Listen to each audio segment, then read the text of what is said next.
Shalom, meus amigos, uma boa tarde a todos vocês. Nesse que está sendo um lindíssimo dia na cidade santa de Jerusalém, eu me encontro aqui no Parque Saker, que é o maior parque urbano da cidade de Jerusalém. Ao fundo vocês estão vendo o prédio da Suprema Corte de Israel. Naturalmente nós estamos na parte de trás do prédio. Eu já tive a oportunidade de vir ao Parque Saker algumas vezes, mas nunca de gravar uma mensagem de Torá, esse lugar tão aprazível e que nesse momento reúne muitas famílias, muitas crianças que naturalmente estão usufruindo das inúmeras áreas de lazer e praças e campos para atividade esportiva que o parque tem. Eu me dirigi aqui ao ponto mais alto, porque aqui eu vou poder ter a paz necessária para compartilhar com vocês uma nova mensagem de Torá. Como vocês estão vendo, de fato é um parque urbano, Ele é cortado pela Sderot Yitzhak Rabin, que é onde fica localizado parte da administração governamental, mas esse também é um lugar, que reúne uma quantidade muito grande de residências. Portanto, são numerosas as famílias que habitam esse local. E a razão da minha mensagem para todos vocês nessa tarde quente, agora são por volta de 4 horas da tarde, decorre de uma razão simples. Muitas pessoas ao longo desses 10 meses de conflito que se iniciou com o terrorismo do Hamas em 7 de outubro do ano passado, me escrevem me perguntando como eu me encontro, como estão as coisas em Israel. E eu interpreto essas mensagens de uma forma muito natural, elas denotam naturalmente uma preocupação comigo, o que naturalmente me envaidece saber que existem tantas pessoas que se preocupam com a minha segurança, mas certamente a preocupação maior é com o povo judeu e com o Estado de Israel. E como eu sou um judeu religioso que me coloco à disposição nas redes sociais para dialogar com as pessoas, naturalmente as mensagens me chegam e eu gostaria de, no dia de hoje, ao transmitir o meu desejo de Shavuot Tov a todos vocês, compartilhar também a minha visão dos acontecimentos. Dito de outra forma, eu gostaria de responder a vocês essa pergunta que reiteradamente é feita: como eu me encontro, como se encontram as coisas, como estão as coisas em Israel. Naturalmente, a minha visão é uma visão assentada nos valores da Torá. Mas eu não quero apenas descrever como eu me sinto, ou como as pessoas se sentem em Israel, sobretudo diante dessa ameaça revelada, que representa o Irã e todo o ódio que eles conjuram no mundo todo, mas especialmente aqui no Oriente Médio, contra o povo judeu. Eu quero também falar um pouco sobre a forma como nós devemos reagir. Indiscutivelmente, nós passamos por tempos difíceis. Qualquer pessoa minimamente sensível vai reconhecer que não só Israel e o Oriente Médio, mas que toda a humanidade atravessa uma fase de crise.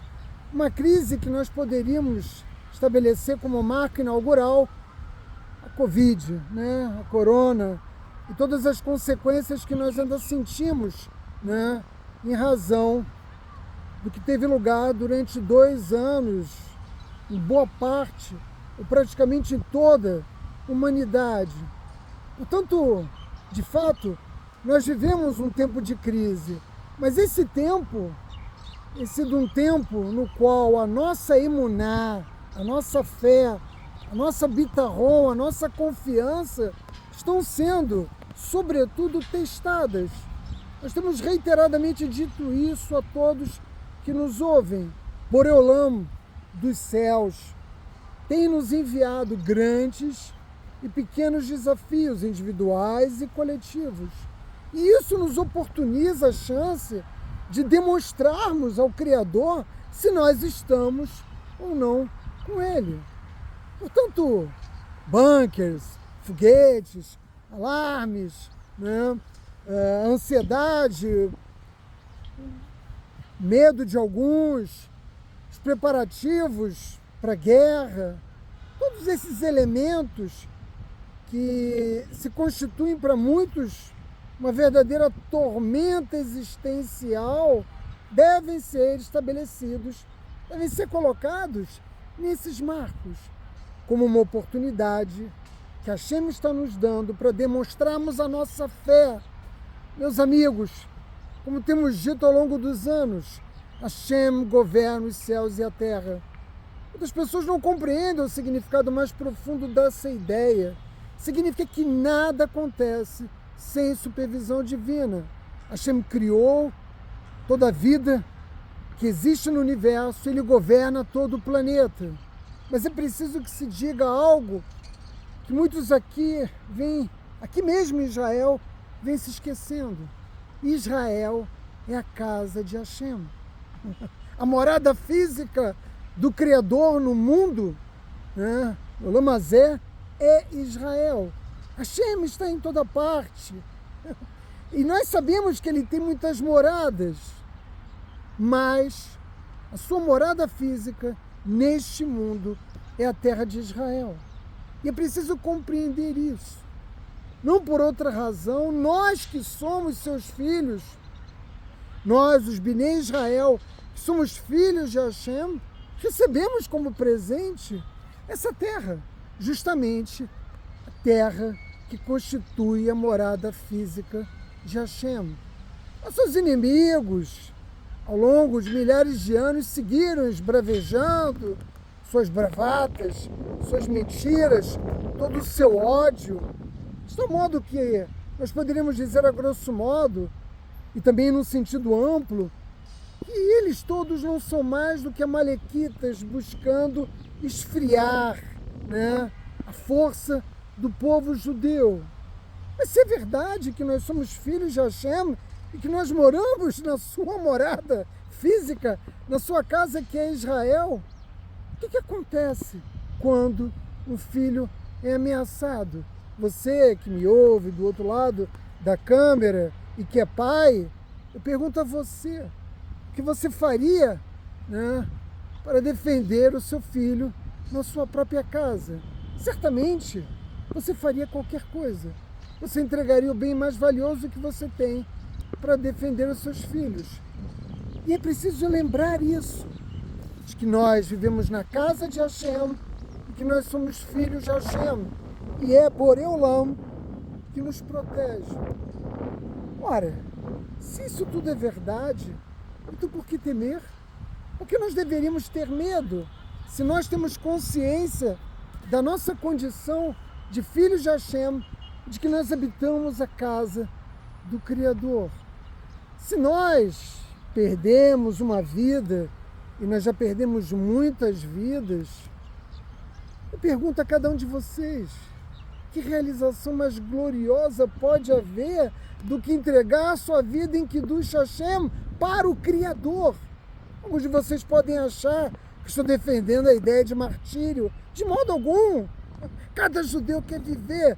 Nós acreditamos na vida e no significado de tudo que nós podemos realizar no serviço divino em cada dia de vida. Cada judeu luta por cada dia de vida, mas quando um judeu é morto por ser judeu, não pode haver glória maior. Por quê?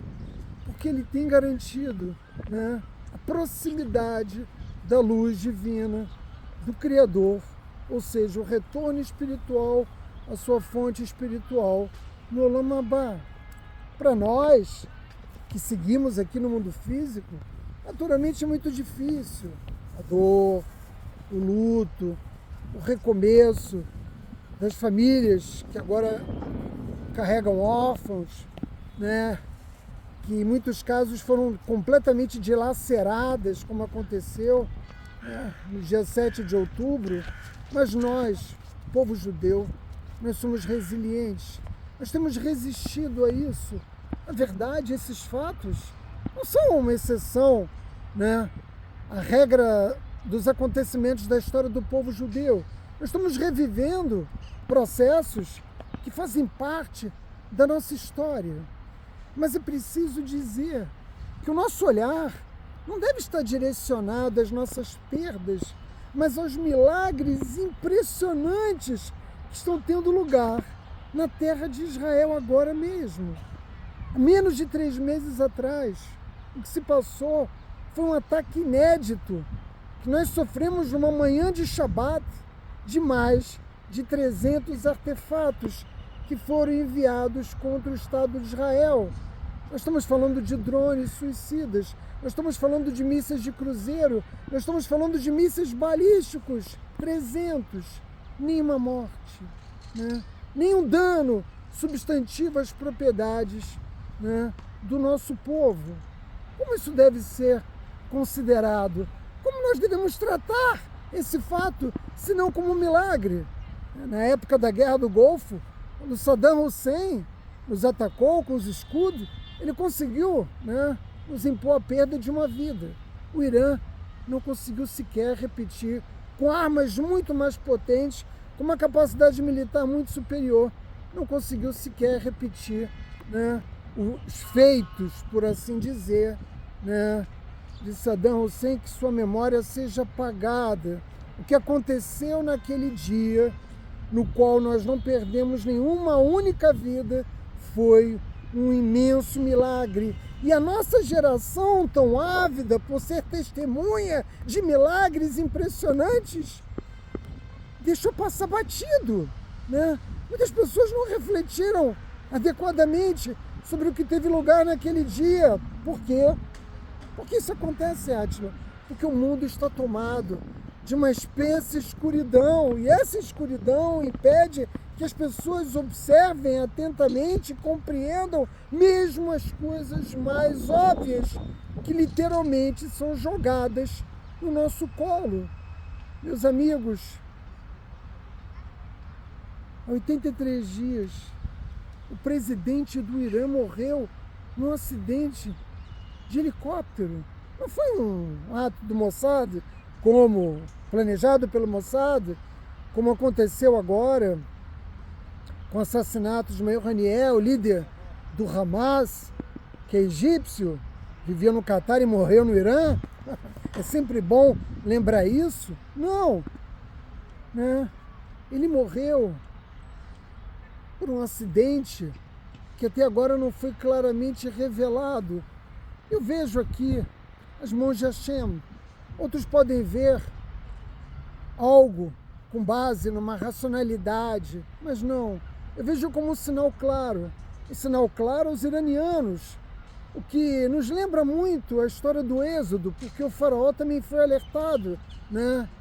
O faraó foi alertado das consequências da dureza de suas decisões no sentido da manutenção do povo judeu numa situação de escravidão. O Irã já foi avisado. Eles falharam, né, peremptoriamente nos atingir, perderam o seu presidente e simplesmente não estão entendendo, né, que todos esses fatos são milagres, são expressão da intervenção divina no mundo. Mas, como se isso não bastasse, né, o fato de que nós também já fomos bombardeados com mais de 2.000 drones e foguetes do Hezbollah e perdemos um número de vidas muito pequeno se nós considerarmos a capacidade destrutiva dessas armas, nós conseguimos também impor ao Hamas a maior de todas as derrotas, que foi a eliminação da sua liderança, né?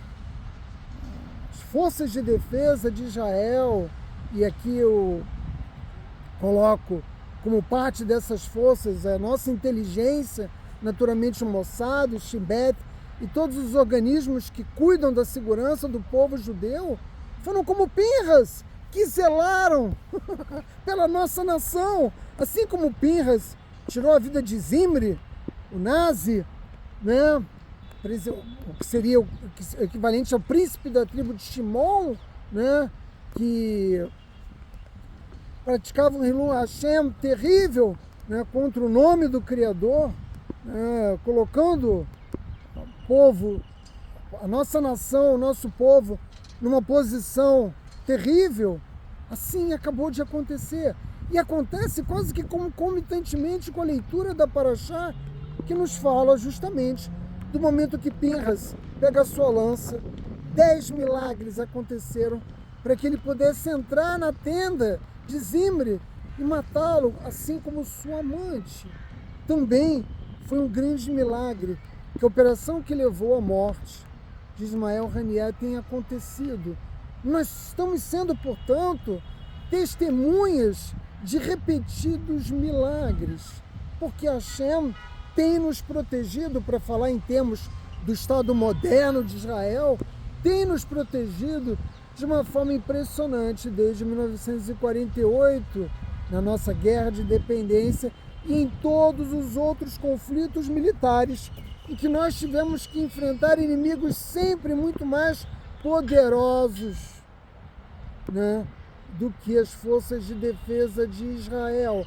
Hashem tem nos protegido ao longo de nossa história e eu afirmo aqui, Boreolã não vai nos abandonar agora. Por que, Átila? Porque essa aqui é a sua casa, porque nós somos os seus filhos. Mas, Átila, essa proteção a que você se refere tem um preço? É claro que tem um preço. E que preço é esse, Átila? Qual é o preço que nós devemos pagar para podermos viver em paz na terra de Israel? Qual é o preço que nós devemos pagar para ter a nossa segurança garantida na terra dos nossos ancestrais? O preço? Louvar o Eterno por meio de palavras e ações, fazê-lo conhecido entre os povos por meio de palavras e ações. A principal delas, a bondade, louvar os feitos de Hashem, glorificando o seu santo nome e todas as suas maravilhas. O tempo todo nós vivemos para o cumprimento desses objetivos espirituais. Nos alegrarmos, e quando me refiro a nos alegrarmos, eu falo de uma alegria no nosso coração, por essa busca contínua do Eterno, uma busca pela sua presença constante, contínua nas nossas vidas. Esse é o preço que nós temos que pagar pela proteção de Hashem. Nós, sementes de Israel, filhos de Jacob Avinu, devemos nos lembrar continuamente do nosso pacto eterno e a promessa de Hashem de 1000 gerações para o nosso povo. Então, o que há a temer? Nós não temos nada a temer. Hashem jamais nos abandonou. E se nós pagarmos com amor esse preço, o preço do pacto que nós celebramos com a Kadosh Baruch Hu no Monte Sinai, nós somos intocáveis. E apesar dessa verdade incontestável venha sendo repetida ao longo dos milhares de anos, aqueles que nos odeiam, aqueles que não compreendem que nós somos ungidos de Hashem, que o nosso povo é ungido de Hashem, planejam, né, diuturnamente a nossa morte, continuamente a nossa destruição, planejam o nosso genocídio, não tiveram êxito no passado, não vão ter êxito agora. Mas isso não significa que nós não devamos fazer a nossa parte. É verdade que nós temos a promessa de Hashem, sobrevivência do nosso povo, mas é preciso pagar o preço do pacto que nós celebramos com Hashem. E se nós fizermos isso, né, a vida de tantos israelenses, né, que vivem nessas casas, né, que vocês estão vendo aqui, nas habitações, que procuram levar uma vida produtiva, né, produzindo inovações tecnológicas, criando condições para que nós tenhamos uma vida melhor. Essa é a vocação do povo judeu, não só inspirar as nações para servir e louvar o Eterno, mas também criar um mundo melhor para todos nós. Eu acredito, porque essa é a mensagem da Torá, que nós podemos alcançar a paz, né, para nós e para todos aqueles que realmente desejam a paz, se nós percorrermos, se nós trilharmos esse caminho, meus amigos. Shavuot Tov a todos vocês.